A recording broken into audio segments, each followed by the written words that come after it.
রাব্বিল আলামিন আসসালাতু ওয়াসসালামু আলা রাসূলিল কারীম ওয়া আলা আলিহি ওয়া সাহবিহি আজমাইন আউযু বিল্লাহি মিনাশ শাইতানির রাজিম বিসমিল্লাহির রহমানির রহিম।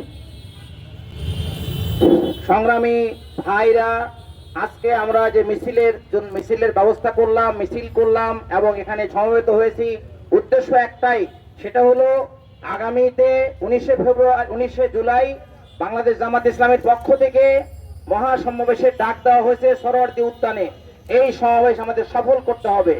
এই সমাবেশের উদ্দেশ্য হলো বাংলাদেশ সরকারের, অন্তর্বর্তী সরকারের কাছে এবং যারা এই সরকারের কার্যক্রম এবং ফ্যাসিবাদের দোসর, তাদেরকে একটা মেসেজ দেওয়া যে আজকে জুলাইয়ের গত 24 অভ্যুত্থানের মাধ্যমে হাজার হাজার জনতা, ছাত্র জনতা, শ্রমিক জনতা শহীদ হয়েছে।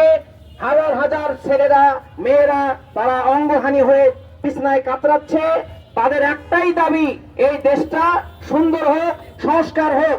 কিন্তু দুই একটি দল এবং ফ্যাসিবাদের দোসররা, ফ্যাসিবাদের প্রেতাত্মারা এবং দেশ বিদেশের শত্রুরা তারা চাচ্ছে না যে এই দেশের সংস্কার হোক, এই দেশের বিচার হোক, গণহত্যার বিচার হোক। তারা চায় না।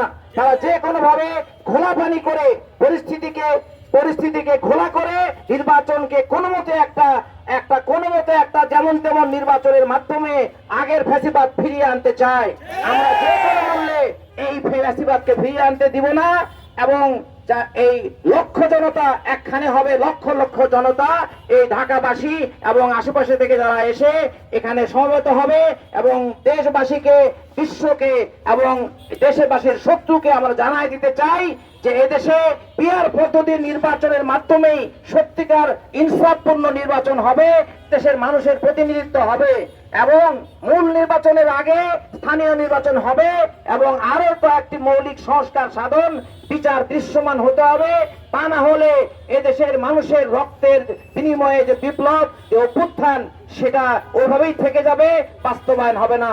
আমরা সকলকে উদাত্ত আহ্বান জানাচ্ছি, আপনারা 19 জুলাইয়ের সেই সমাবেশে নিজেরা যাবেন, সাথে করে এলাকাবাসীকে সাথে নিয়ে যাবেন এবং একটা জনসমুদ্র তৈরি করবেন এবং দেশের শত্রুকে এবং দেশবাসীকে, সবাইকে, বিশ্বকে জানিয়ে দিবেন যে এই দাবিগুলো না মানা পর্যন্ত বাংলাদেশের জনতা কোনো সময় পিছপা হবে না।